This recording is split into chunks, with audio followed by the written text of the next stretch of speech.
Jamaat can not survive without BNP.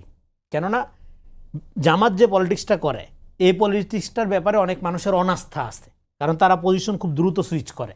যেমন 5 তারিখের পরে, আগের অতীত না ঘাটি, অনেকবার তারা পজিশন সুইচ করছে। যেমন নিম্নকক্ষে পিয়ারের জন্য তারা আন্দোলনে নেমে গেল, হ্যাঁ, 8 দল 5 দল নিয়ে। তারপরে সেই আলাপটা বন্ধ হয়ে গেল। তারপরে বলল যে এনসিপির সাথে একটা আন্ডারস্ট্যান্ডিং তৈরি হলো যে তারা জুলাই সনদের আইনি ভিত্তি না হলে স্বাক্ষর করবে না। রাতেও মিটিং, সকালে বৃষ্টির মধ্যে ছাতা ধরে যায় হাজির, সাইন করতে চলে গেছে।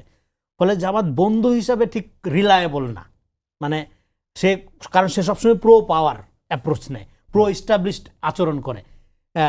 ফলে তার আসলে আপনার এমন একটা মিত্র দরকার জামাতের যার মধ্যে প্রচুর স্পেস আছে, যার মধ্যে প্রচুর চোরবাটপাট ঢুকে যাওয়ার ক্ষেত্র আছে। এটা হলো বিএনপি। বিএনপির মধ্যে প্রচুর স্পেস, এই জন্য প্রচুর চোরবাটপার, পলিটিশিয়ানও আছে, চোরবাটপার বেশি তো, কারণ প্রচুর এই জন্য। কিন্তু যারা অলরেডি ইডিওসেন্ট্রিক রাজনীতি করে, হ্যাঁ, সেখানে ঢুকতে হলে আপনার আওয়ামী লীগ সাইজে ঢুকতে হবে। যেভাবে ছিল জামাতের অনেক লোক আওয়ামী লীগের মধ্যে ছিল, সবাই না, একটা বড় অংশ ছিল, শিবিরের একটা বড় অংশ ছিল, যারা বিভিন্ন বিশ্ববিদ্যালয়ে এখন নেতা হিসাবে আবির্ভূত হচ্ছে। ফলে এটা কিন্তু জামাতের ক্ষেত্রে আপনার বিএনপিতে ঢোকার জন্য তার বিএনপি হইতে হবে না, সে জামাত থেকে স্পেস নিতে পারবে, হ্যাঁ, নিষিদ্ধে আবার নিজের রাজনীতি করতে পারবে। ফলে বিএনপি জামাতের জন্য সবসময় কমফোর্টেবল ফ্রেন্ড, মানে বেস্ট ফ্রেন্ড বাংলাদেশের রাজনীতিতে। আওয়ামী লীগও না, অন্য কেউ না, এবং অন্য কেউই তাকে স্পেস দিবে না, হ্যাঁ, তাকে গিলা খেয়ে ফেলতে যাবে। এবং 71-এর কসলানো তো আছেই তার, in the wrong side of হিস্ট্রিতে থাকার কারণে সবাই তারে সুযোগ পেলে 71 নিয়ে চাইপা ধরবে।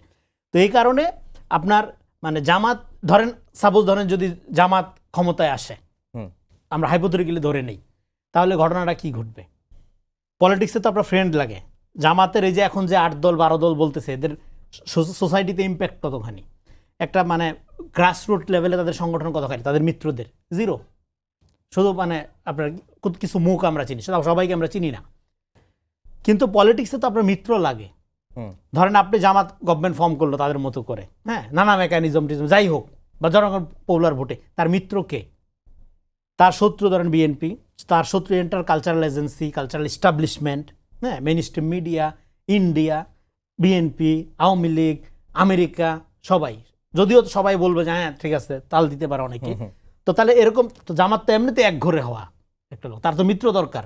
ফলে মিত্রের দিক থেকে বিএনপি অলওয়েজ বেস্ট মিত্র জামাতের। এটা জামাতের রাজনীতিবিদরা, মানে সোশ্যাল মিডিয়াতে যত যাই হোক, যারা রাজনীতি করে তারা এটা বুঝে যে বিএনপির সাথে একটা টকিং টার্মস যদি সে না রাখে, তাহলে সে যে কোনো সময় বিপদে পড়তে পারে।